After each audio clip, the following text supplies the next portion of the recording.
Who do you have in this big fight this month? You got the Gaza, the pro-Hamas protesters, and the gay folks in Philly.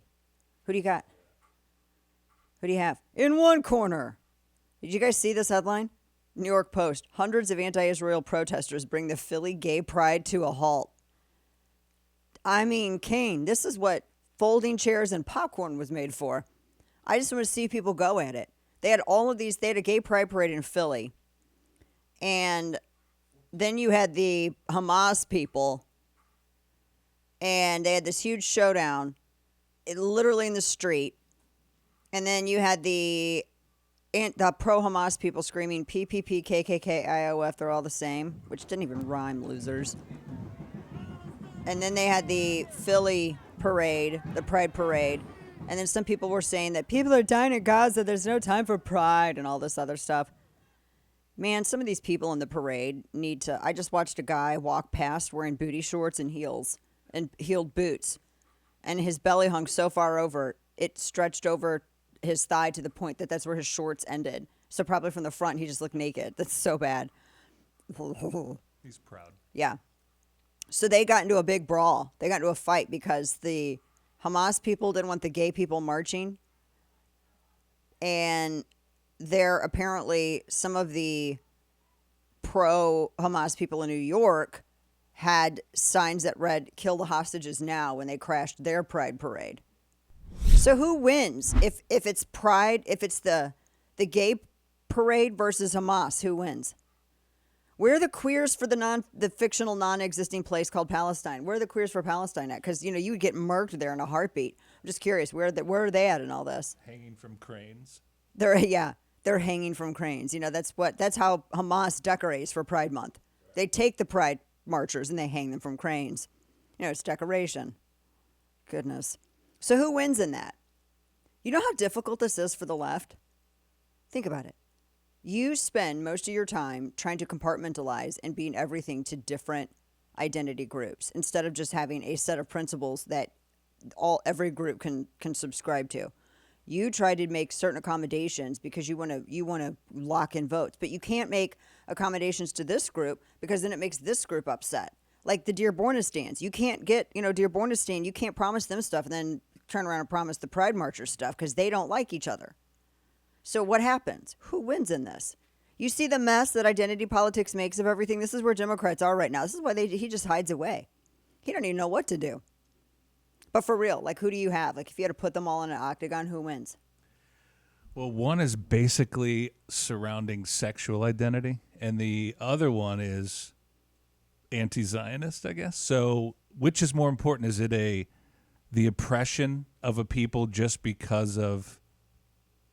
I mean, the pro-Hamas people, they've got violence down on lock. But then the trans Tifa, they got violence down on lock too.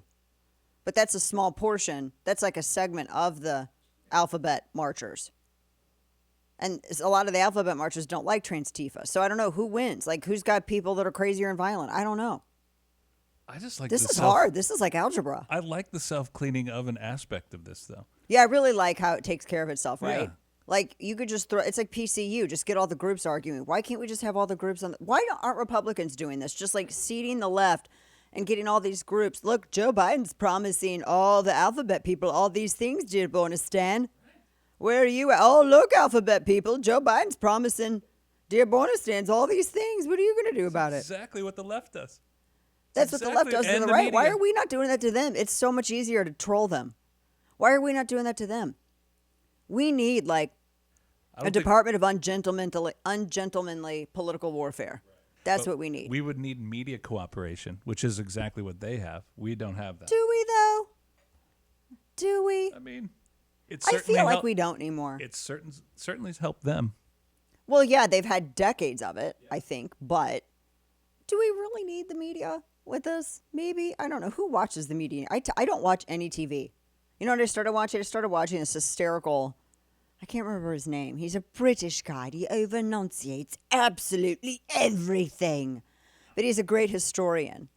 And so I've been watching this thing about the real history of the Renaissance and goes back to the Flemish masters, which they called Flemish primitives, which he said was Vasari's, pro-Florentine bias coming through this apparently art history book of all art history books that is considered the Bible on art at that time, and also like the standard of measure for art books to come. And Vasari just like wrote out all of these other people because they didn't fit this mold. Like, oh my gosh, you're not Florentine, you're not doing this, etc. But there was one aspect that was hysterical, where they were getting into how so many babies that were painted, like the baby Jesus. Like, no, hardly anybody got him right. Botticelli did really well. But anyway, it was fascinating. My whole point of bringing this stuff up is I don't even watch television anymore except real niche stuff like that. When's the last time you had the TV on? There was at one point, like background, right? Now, sometimes I'll have C-SPAN or news on in the background because it's my job and, I have it on during the day. But if breaking news happens, remember when breaking news did happen previously, there was no other format but television that could really bring you that second by second capture, right? That second by second, you could see everything unfolding. You were right there in the thick of it. That, I think in the past, maybe definitely 5 years, but maybe 10 years, that's been entirely replaced. And now if something happens, you immediately go look and see, okay, this is trending before they can even get video to production at news stations. And then you already see the raw video on social media and you're already getting it. The only difference between the stuff that you would see on TV and the stuff that's on social media is the stuff that's on social media is just chaos, and it's unedited. It's not even in chronological order all the time, and you get tons of bias.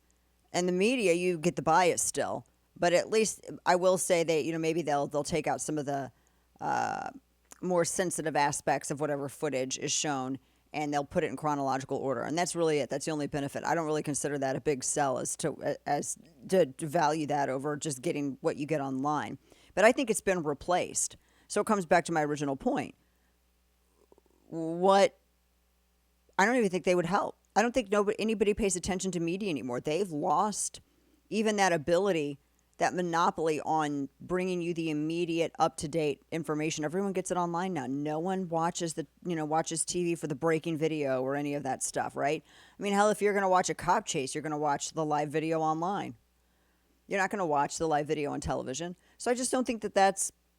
And I had a story, media bias, I'm going to get into. It's really egregious coming up, speaking of media. So I'm going to share that one with you. That's another reason why I just don't think that they keep it, they refer to it anymore.